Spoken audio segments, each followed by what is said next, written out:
Assalamualaikum warahmatullahi wabarakatuh.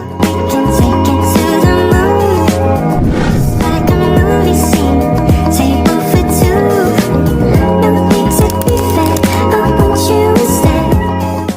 Sebelumnya kami berterima kasih kepada Ibu Devi Sulastri MPD selaku pengampuh mata kuliah Dasar-Dasar Manajemen Pendidikan Islam. Di sini kami akan menjelaskan tentang manajemen pendidikan Islam. Sebelumnya kami akan memperkenalkan diri. Perkenalkan, nama saya Satriawan. Saya Hoirunisa. Saya Nadib Masyihrani Asidik. Pendidikan Islam memiliki peran yang sangat penting dalam meningkatkan kualitas sumber daya manusia. Dalam pandangan Islam, manusia dipandang sebagai satu kesatuan yang tidak terpisahkan antara kehidupan dunia dan akhirat.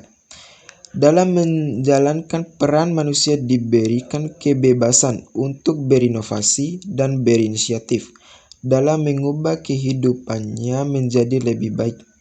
Al-Quran menekankan pentingnya untuk pengetahuan sebagai salah satu dasar bagi kemuliaan hidup, yang memungkinkan manusia untuk mengembangkan potensi diri mereka secara maksimal. Berdasarkan latar belakang di atas, maka rumusan masalah yang dapat dikemukakan yaitu: 1. Apa dasar manajemen pendidikan Islam? Yang kedua, apa tujuan dan manfaat manajemen pendidikan Islam? Yang ketiga, bagaimana prinsip-prinsip manajemen pendidikan Islam? Dasar manajemen pendidikan Islam adalah landasan untuk berdirinya suatu sistem pendidikan. Setiap negara memiliki dasar pendidikan sendiri yang mementingkan falsafat hidupnya. Pelaksanaan manajemen pendidikan tergantung pada sistem pendidikan yang dianut oleh suatu negara. Indonesia menganut pendidikan Pancasila yang memberikan tempat yang terhormat bagi agama dan sistem pendidikan.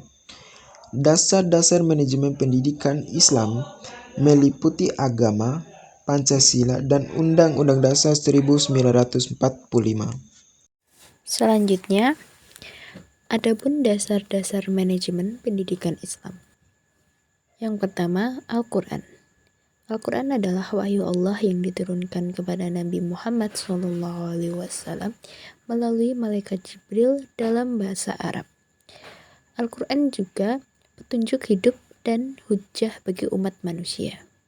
Al-Quran menjadi dasar pendidikan Islam dan mengatur aspek kehidupan seperti agama, moral, sosial, dan intelektual. Prinsip-prinsip pendidikan Al-Quran meliputi menjaga agama, jiwa, akal, keturunan, dan harta benda. Al-Quran adalah sumber utama pendidikan yang relevan sepanjang zaman sesuai dengan ajaran Allah Subhanahu wa Ta'ala. Yang kedua ada Al-Sunnah. Dalam bahasa berarti tradisi atau jalan yang ditempuh, baik yang terpuji maupun tercela. Menurut ahli hadis Al-Sunnah, mencakup semua yang terkait dengan Nabi Muhammad SAW, seperti perkataan, perbuatan, takrir, sifat, dan cita-cita beliau. Robert L. Golich menyebutkan Nabi Muhammad SAW sebagai pendidik sejati yang membimbing umat menuju kebahagiaan dan ketertiban serta mendorong perkembangan budaya Islam.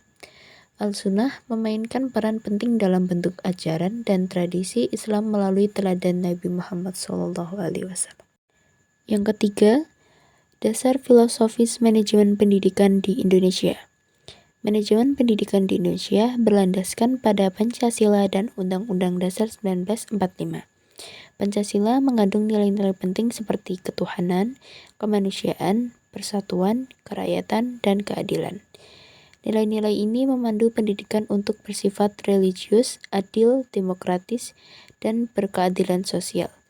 Pendidikan bertujuan memanusiakan individu, mendorong keberagaman, serta menciptakan keadilan sosial di masyarakat. Pancasila menjadi dasar penting dalam manajemen pendidikan di Indonesia, yaitu menekankan nilai-nilai yang berkontribusi pada pembangunan masyarakat yang lebih baik. Yang keempat atau yang terakhir, dasar operasional manajemen pendidikan di Indonesia. Dasar Operasional Manajemen Pendidikan di Indonesia diatur oleh UUD Nomor 20 Tahun 2003 tentang Sistem Pendidikan Nasional.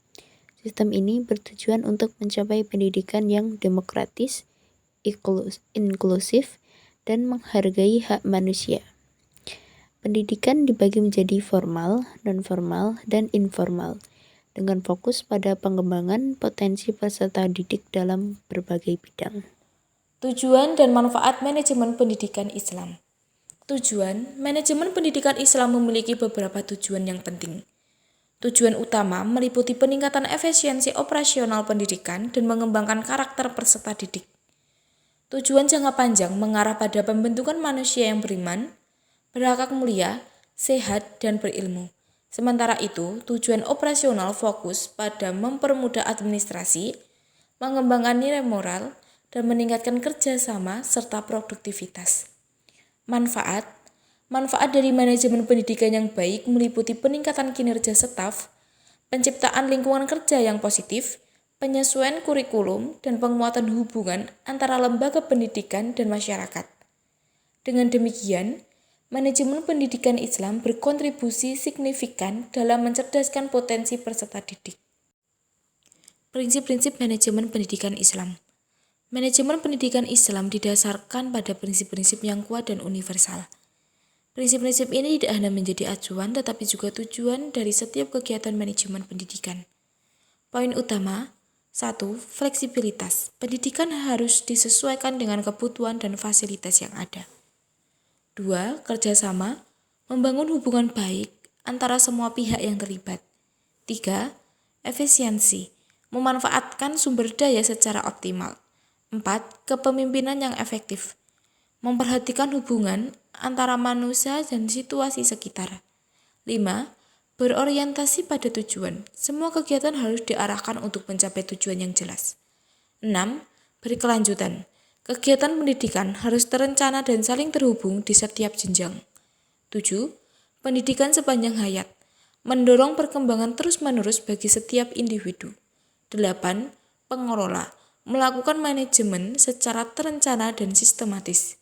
9. Ikhlas, memotivasi kerja dengan niat ibadah, mendatangkan imbalan dari Allah Subhanahu wa Ta'ala. Prinsip-prinsip ini merupakan landasan penting dalam manajemen pendidikan Islam, membantu menciptakan lingkungan pendidikan yang efektif dan bermakna.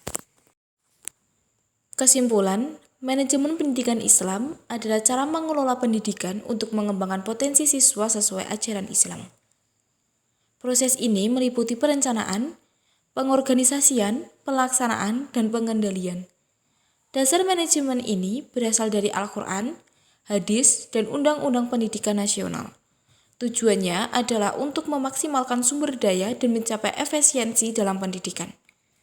Prinsip-prinsipnya mencakup fleksibilitas, kerjasama, efisiensi, kepemimpinan efektif, dan berorientasi pada tujuan.